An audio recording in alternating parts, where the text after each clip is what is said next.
godhe maaliif dallante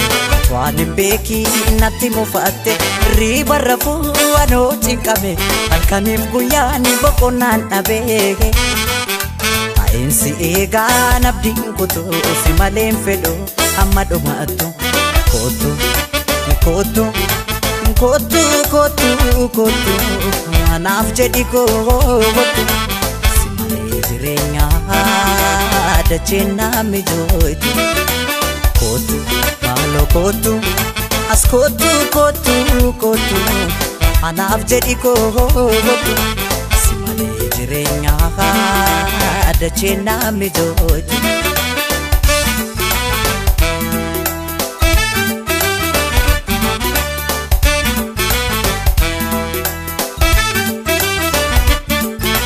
Aman dubbane nama beekutti nati sin beekta Otoo nangalin otoo ani beeki maaliif dallanta Amma sineegaa ennufta jedhee nala ilaala Otoo ndeebi'in achuma nafte bitaa nagalee amalan mala Aman dubbane nama beekutti nati sin beekta Otoo nangalin otoo ani beeki maaliif dallanta Amma sineegaa ennufta jedhee nala ilaala Otoo ndeebi'in achuma nafte bitaa nagalee amalan mala Nagateen deemiin narraa fagaatte otoo ani hin beekin natti mufatte Anfiran qabuun ni beekta ture Engutan obsa anoo si malee kootu maaloo kootu maaloo kootu kootu kootu anaaf jedhi kootu si malee jireenyaa dacheen naami jooytu kootu maaloo kootu as kootu kootu kootu anaaf jedhi kootu si malee jireenyaa dacheen naami jooytu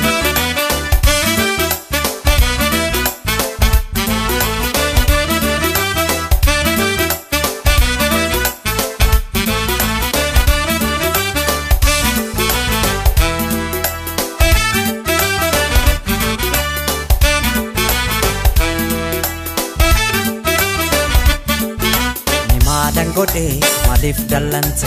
waan hin beekiin natti mufatte riba rafuu anoo cinqame halkaniif guyyaan boqonnaan dhabe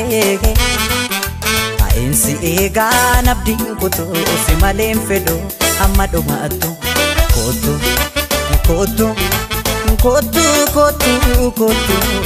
anaaf jedhi kootu si malee jireenyaa dacheen naami jooytu Kootu maaloo kootu as kootu kootu kootu anaaf jedhi kootu si malee jireenyaa dacheen naami jooytu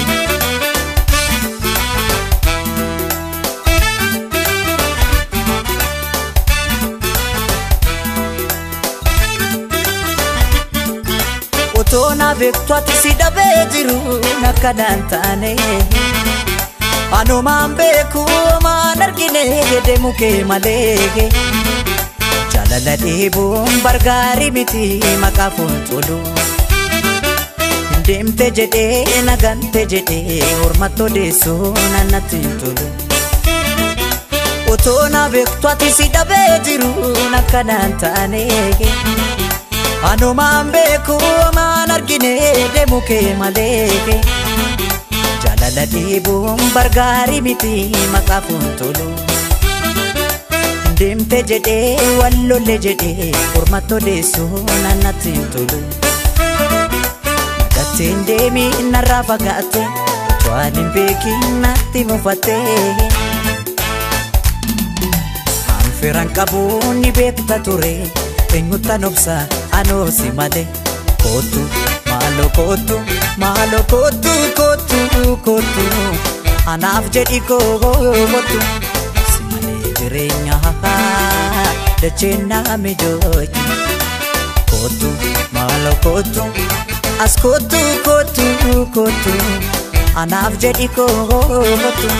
si malee jireenyaa dunia nantatu